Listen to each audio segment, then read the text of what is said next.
Logan Carter serra fermement le volant de son Range Rover noir mat. Filant sur l'autoroute déserte, dans son rétroviseur, les lumières de la ville s'estompent. Il n'a aucune idée d'où il va, il sait juste qu'il doit partir. Loin du monde sans pitié des affaires, loin de la trahison qui a failli le détruire. Loin de cette vie qui, malgré tout son luxe, lui semble totalement étouffante. Le GPS clignote, signalant une sortie vers une ville dont il n'a jamais entendu parler, Maplewood. Petite, tranquille et complètement hors des sentiers battus, c'était exactement ce dont il a besoin. Quand il arrive dans la rue principale, le soleil a déjà disparu derrière l'horizon, projetant une lueur dorée sur les charmantes devantures et les trottoirs de briques. C'est un monde à part des penthouses et des clubs sélects auxquels il est habitué. Pas de paparazzi, pas d'investisseurs qui lui soufflent dans la nuque, pas de rappel de l'empire qu'il a bâti et des gens qui se sont retournés contre lui. Logan se gare sur le parking d'un petit restaurant, le seul qui a encore ses lumières allumées. Il en sort, étire sa grande silhouette et passe une main dans ses cheveux sombres et ébouriffés. L'odeur de tarte fraîchement cuite et de café lui parvient. Et pour la première fois depuis des mois, il ressent quelque chose qui ressemble à la paix. Dès qu'il pousse la porte, une clochette teinte et une voix l'interpelle. « Asseyez-vous où vous voulez, j'arrive tout de suite. » D'une voix féminine et chaleureuse, Logan se glisse dans une banquette dans le coin, ses yeux bleus vifs balayant la salle. Quelques habitants sont assis au comptoir, bavardant comme s'ils se connaissaient depuis toujours. Puis son regard se pose sur elle. Elle se déplace derrière le comptoir, versant du café avec une grâce naturelle. De longs cheveux bruns tombent en vagues lâches dans son dos et ses yeux noisettes brillent d'une lumière qu'il n'a pas vue depuis longtemps. Il y a quelque chose chez elle, quelque chose d'authentique et de rafraîchissant. Une minute plus tard, elle est à sa table, un bloc-notes à la main, lui offrant un sourire poli et curieux. « Je ne vous ai jamais vu dans le coin, dit-elle, penchant légèrement la tête. Je suis de passage, hésite Logan. Il n'est pas prêt à expliquer son passé. Pas encore. Quelque chose comme ça, dit-il, sa voix douce mais sur la défensive. Elle lève un sourcil mais n'insiste pas. Eh bien, bienvenue à Maplewood. Je m'appelle Charlotte. Mais tout le monde m'appelle Charlie. Logan jette un coup d'œil à l'étiquette épinglée à son tablier. Charlie. Ça lui va bien. Qu'est-ce que je peux vous servir, demande-t-elle, tapotant son stylo sur le bloc-notes. Il se rend compte qu'il n'a même pas regardé le menu. Qu'est-ce que vous recommandez? Ses lèvres se courbent en un petit sourire. La tarte aux pommes est la meilleure que vous ayez jamais goûtée. Il se surprend à sourire en retour. C'est une affirmation audacieuse. Charlie hausse les épaules avec espièglerie. Il n'y a qu'une seule façon de le savoir. Alors je vais prendre une part et un café. Elle note la commande et disparaît dans la cuisine. Logan se penche en arrière, exhalant. Il est venu ici pour s'échapper. Pas pour se laisser prendre par le charme d'une petite ville ou par la façon dont une serveuse a l'esprit lisse et au lieu gentil fait s'accélérer son pouls. Quelques minutes plus tard, elle revient, plaçant une tasse de café fumant devant lui, suivie d'une part de tarte dorée. Il prend une bouchée et ses sourcils se lèvent de surprise. « D'accord, admet-il. Vous ne mentiez pas à Richard-Lee. » S'appuyant contre le comptoir. « Je vous l'avais dit.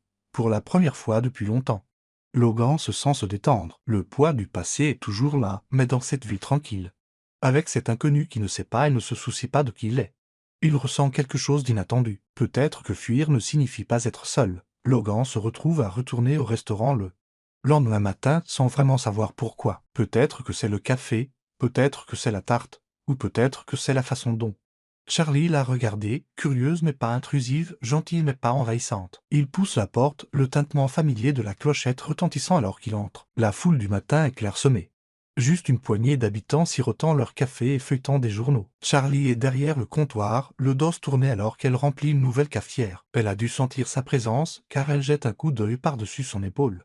Un lent sourire se répandant sur son visage. Eh bien, se moque-t-elle. De retour pour une autre part de la meilleure tarte que vous ayez jamais goûtée, Logan sourit, se glissant dans la même banquette que la nuit dernière. J'admets qu'elle était bonne, mais je suis là pour le café. Charlie attrape une tasse et s'approche, la plaçant devant lui avant de verser le liquide fumant. Juste du café. Pour l'instant, elle lève un sourcil. Manifestement pas convaincue. Oh môme, laissez-moi deviner.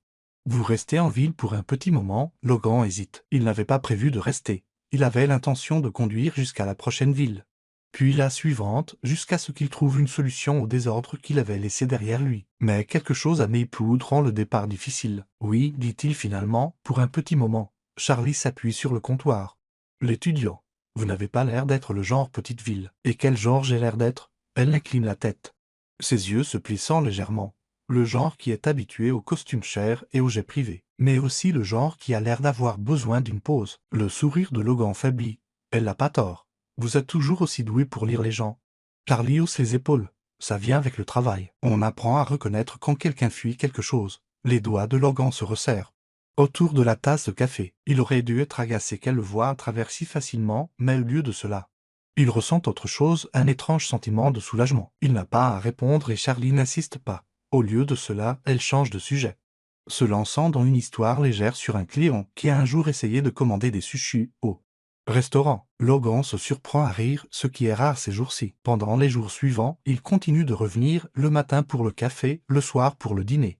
Et il se retrouve toujours à parler à Charlie. Elle lui raconte son enfance à Maplewood, comment elle a un jour rêvé de partir, mais est restée pour s'occuper de son jeune frère après le décès de leurs parents. Elle aime la ville, mais il y a une certaine mélancolie dans sa voix quand elle parle des endroits qu'elle veut encore voir. Et Logan, qui ne partage jamais plus que ce qui est nécessaire, se surprend à lui dire des choses qu'il n'a admises à personne, pas encore la vérité complète, mais assez pour qu'elle voie qu'il n'est pas juste un vagabond de passage. Un soir, alors que le restaurant se calme, Charlie se glisse dans le siège en face de lui, une tasse de thé à la main. Alors, dit-elle, reposant son menton sur sa main, qu'est-ce qu'un homme comme vous fait quand il ne se cache pas? Dans des petites villes, Logan sourit. Qui a dit que je me cachais? Charlie lui lance un regard complice. Il exhale, passant une main dans ses cheveux. Je dirige une entreprise dans la finance. Ses sourcils se lèvent légèrement, mais elle n'a pas l'air trop surprise. Ça explique la montre chère. Il jette un coup d'œil à son poignet. À cette montre élégante et sur mesure qui se démarque même dans cette ville décontractée. C'est drôle qu'il n'y ait pas beaucoup pensé jusqu'à présent. Charlie sirote son thé. Alors, laissez-moi deviner. Vous en avez eu marre des salles de réunion et des chiffres? Quelque chose comme ça. Elle l'étudie longuement. Vous n'avez pas à me le dire. Vous savez, quoi que ce soit que vous fuyez. Logan rencontre son regard. Il n'y a aucun jugement. Aucune attente, juste une compréhension tranquille. Et pour la première fois depuis longtemps, il envisage de rester. Pas seulement pour quelques jours, mais aussi longtemps qu'il faudra pour comprendre pourquoi.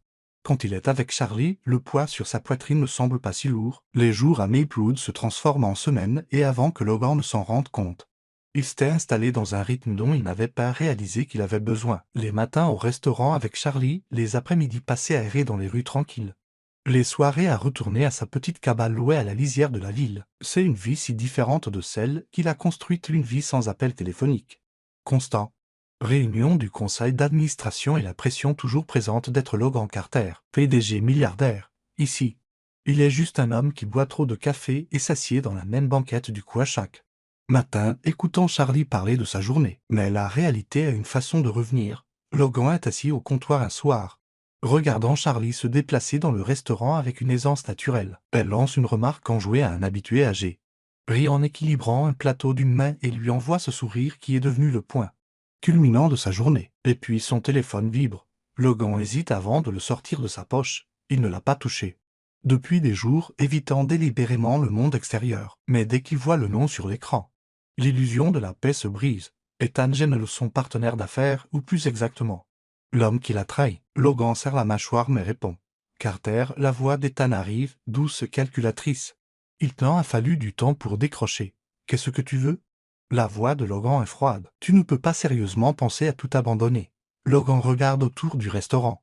Charlie, qui rit avec un client, la chaleur de l'endroit qui est devenu son sanctuaire. Peut-être que si. Ethan ricane. Allez, Logan. Tu as bâti Carter investi de A à Z. Tu n'es pas le genre d'homme qui disparaît dans une petite ville et fait semblant d'être normal. La poignée de Logan sur le téléphone se resserre. Tu ne sais rien de moi. Je te connais assez bien pour savoir que tu fuis. Et je sais aussi que le conseil d'administration tourne comme des vautours. Si tu ne reviens pas prendre le contrôle, tu vas tout perdre. Logan expire lentement. Il est parti parce qu'il en avait besoin. Parce que le monde qu'il avait construit avait failli le détruire. Mais peut-il vraiment tout laisser tomber? Réfléchis-y, continue Ethan. Mais ne prends pas trop de temps. L'entreprise ne t'attendra pas éternellement. L'appel se termine, laissant Logan fixer le téléphone dans sa main. Une ombre se pose sur lui et il lève les yeux pour voir Charlie le regarder, le front plissé d'inquiétude. Mauvaise nouvelle, demande-t-elle. Il hésite. Puis glisse le téléphone dans sa poche. Juste des affaires. Charlie l'étudie un instant avant de s'appuyer contre le comptoir. Tu sais, pour quelqu'un qui prétend faire une pause, tu as l'air d'un âme qui est sur le point d'affronter ses démons. Logan laisse échapper un rire sans joie. Quelque chose comme ça. Elle incline la tête, ses yeux scrutant les siens. Tu n'as pas à me le dire, mais si jamais tu veux parler, je suis là, et c'est là le problème. Charlie est là, et il est censé partir bientôt, mais l'idée de s'en aller, de s'éloigner de cet endroit, d'elle, lui semble impossible. Cette nuit-là, Logan reste éveillé dans sa cabane, fixant le plafond. Il aurait dû penser à son entreprise, à l'empire qu'il a bâti, à la bataille qu'il aura à mener pour le récupérer. Mais tout ce à quoi il peut penser, c'est Charlie, la façon dont elle lui donne l'impression d'être un homme différent. Un homme meilleur et la réalisation terrifiante qu'il ne veut pas la perdre. Le lendemain matin, Logan se retrouve au restaurant plus tôt que d'habitude. Le soleil s'était à peine levé, jetant une douce lumière dorée sur la ville tranquille. Charlie est derrière le comptoir, essuyant les tables avant le coup de feu du matin. Elle lève les yeux, surprise, quand il entre. « Vous êtes en avance. Je voulais vous parler, dit-il, sa voix plus basse que d'habitude. Charlie pose son chiffon, lui accordant toute son attention. « D'accord. » Logan hésite. Il a passé sa vie à prendre des décisions d'affaires impitoyables, à négocier des accords de plusieurs milliards de dollars sans hésitation. Mais ça, c'est différent. Je dois y retourner, admet-il, à mon entreprise. L'expression de Charlie est indéchiffrable. Mais il voit le scintillement de quelque chose dans ses yeux, quelque chose qui lui serre la poitrine. « Je m'en doutais, dit-elle après un moment, sa voix basse. » Logan s'appuie contre le comptoir, cherchant son visage. « Je ne veux pas partir. » Charlie laisse échapper un souffle doux, lui donnant un petit sourire triste. « Mais vous devez. » Il hoche la tête. Pendant un long moment, il reste là, l'air entrechargé de mots non dits. Puis, avant qu'il ne puisse trop y réfléchir, Logan se tend vers elle, ses doigts effleurant les siens sur le comptoir. « Venez avec moi. » Les yeux de Charlie s'écarquillent, la surprise traversant son visage. « Logan, je suis sérieux, dit-il, sa voix ferme. Venez avec moi à New York. » Elle laisse échapper un rire doux et soufflé. « Vous voulez que je lâche tout et que je déménage en ville ?» Oui. Charlie l'étudie, ses yeux noisettes scrutant les siens. « Ce n'est pas juste, Logan. Ma vie est ici. Je sais, admet-il. Mais je sais aussi qu'un jour, vous avez voulu plus. Vous m'avez dit que vous vouliez voir le monde. » Elle déglutit, regardant leurs mains. « Et que se passe-t-il quand vous retournez à votre vie? Quand les réunions du conseil d'administration et la pression vous consument à nouveau ?» Logan expire. « Je ne sais pas, mais je sais que je ne veux pas retourner à cette vie sans vous. » Charlie reste silencieuse pendant un long moment et Logan sent son pouls marteler ses côtes. Puis, finalement, elle retire sa main. « Je ne peux pas, » murmure-t-elle, la déception l'envahit. Vive et inattendue. Charlie lui offre un petit sourire doux amer. « Vous êtes fait pour ce monde, Logan, et moi, je n'y ai pas ma place. » Logan veut argumenter, lui dire qu'elle a tort, qu'elle a sa place partout où il est. Mais il le voit dans ses yeux, elle a déjà pris sa décision et juste comme ça, l'illusion de quelque chose de durable se brise. Le lendemain, Logan quitte Maplewood, mais alors qu'il s'éloigne, la chaleur de la ville s'estompant dans son rétroviseur, une pensée le hante. Il a passé toute sa vie à courir après le succès, croyant que c'était la seule chose qui comptait. Mais pour la première fois, il n'est pas sûr de ne pas avoir fait la plus grosse erreur de sa vie. La ville est exactement comme Logan l'a laissée, froide, implacable et totalement consommatrice. Au moment où il remet les pieds dans son bureau, le poids de son empire s'abat sur lui. Les réunions du conseil d'administration, la gestion des crises et les négociations sans fin remplissent ses journées, tandis que ses nuits se passent à fixer le plafond de son penthouse, rejoignant le moment où Charlie lui a dit non. Il pensait que revenir rendrait les choses plus faciles, que se jeter dans le travail effacerait la douleur lancinante dans sa poitrine. Mais rien n'a changé, sauf que maintenant, il sait ce que ça fait de vouloir quelque chose de plus. De la vouloir. Logan est assis dans son bureau un soir tard, les lumières de Manhattan s'étendant à l'infini au-delà des baies vitrées. Son assistante frappe. Une fois avant d'entrer. « Vous avez une visiteuse, dit-elle avec hésitation, avant qu'il ne puisse demander qui. La porte s'ouvre plus grand et elle est là, Charlie. Son souffle se coupe alors qu'elle entre, ayant l'air complètement déplacé dans sa veste en inusée avec l'incertitude dans ses yeux. Noisette. Mais pour lui, elle n'a jamais semblé plus parfaite. Pendant un long moment, ils se regardent. Puis Charlie expire, sa voix basse mais assurée. « Je n'ai pas pu m'arrêter de penser à vous. » Logan se lève lentement, son cœur martelant ses côtes. « Charlie. » Elle secoue la tête, s'approchant d'un pas. « Je me suis dit que ma place était à Maplewood, que je n'étais pas faite pour ce monde. Mais la vérité, c'est que je me fiche d'où je suis. Tant que je suis avec vous. » Logan comble la distance entre eux en deux enjambées, ses mains encadrant son visage alors qu'il cherche ses yeux. « Vous êtes sûr ?» Charlie laisse échapper un rire essoufflé. « Non.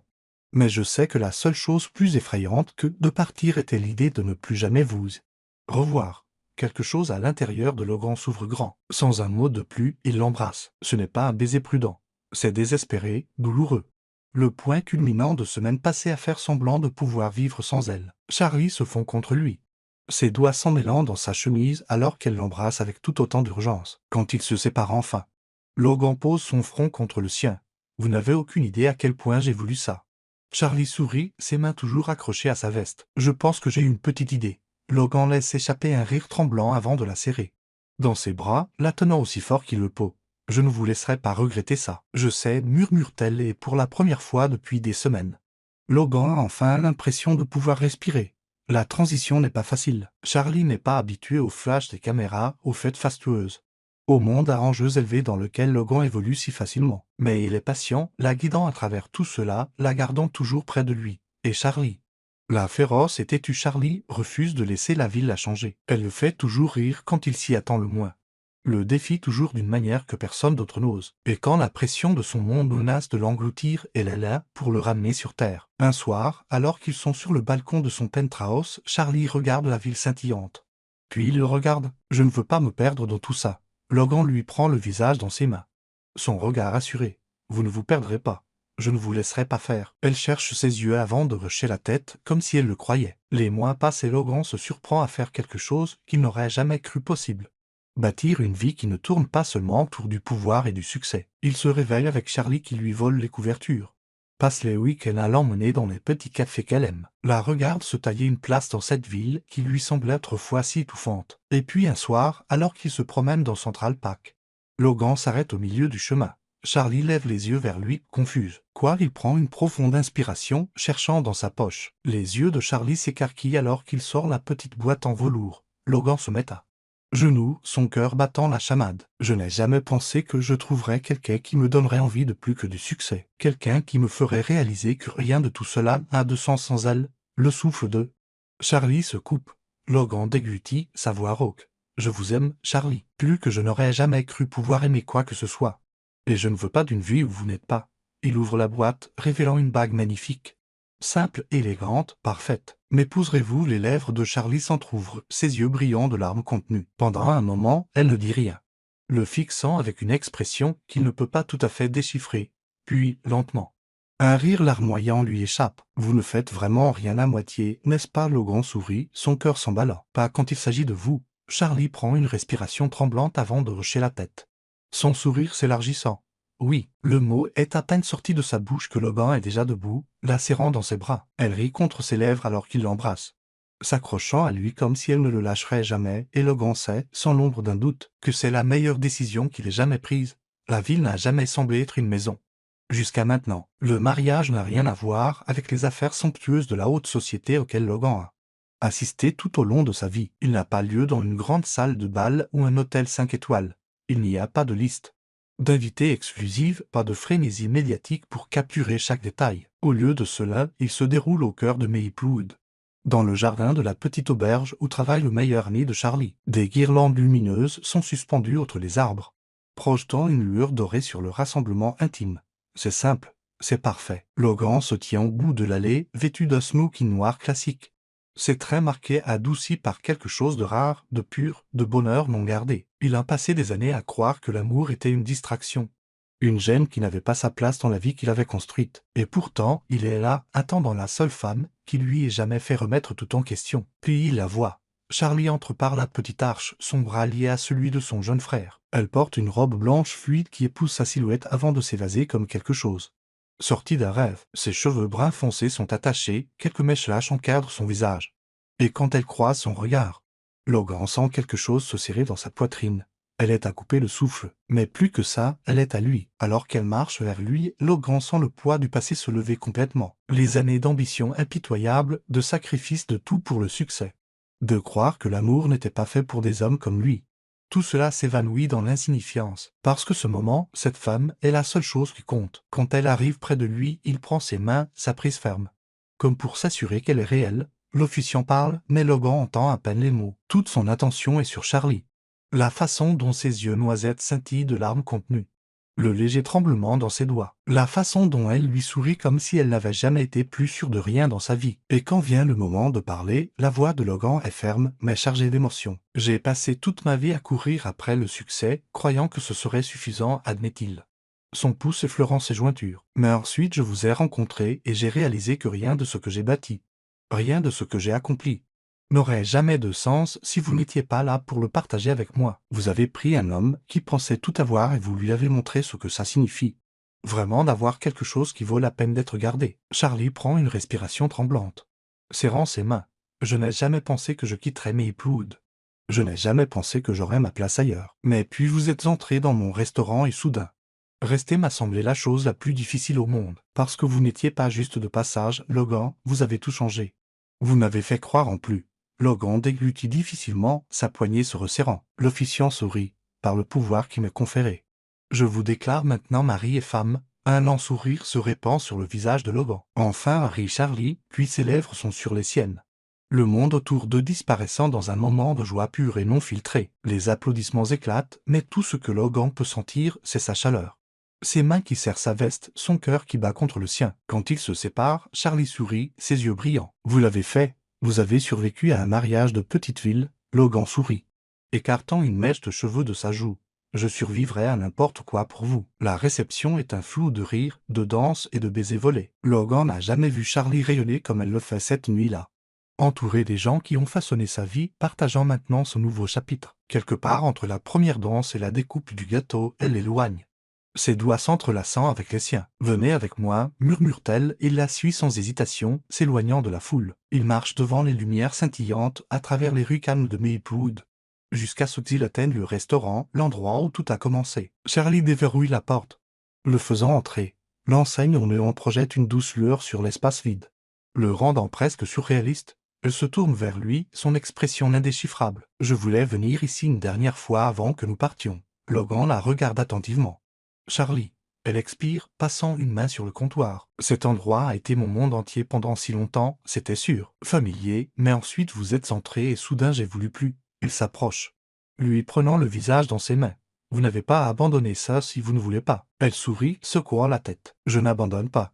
Je choisis autre chose. Je vous choisis. » Logan sent quelque chose de profond en lui se stabiliser. Il a passé toute sa vie à faire des choix, basés sur la stratégie, sur la logique. Mais Charlie, elle est le seul choix qu'il ait fait purement avec son cœur. Il se penche, effleurant ses lèvres contre les siennes. « Je vous le promets.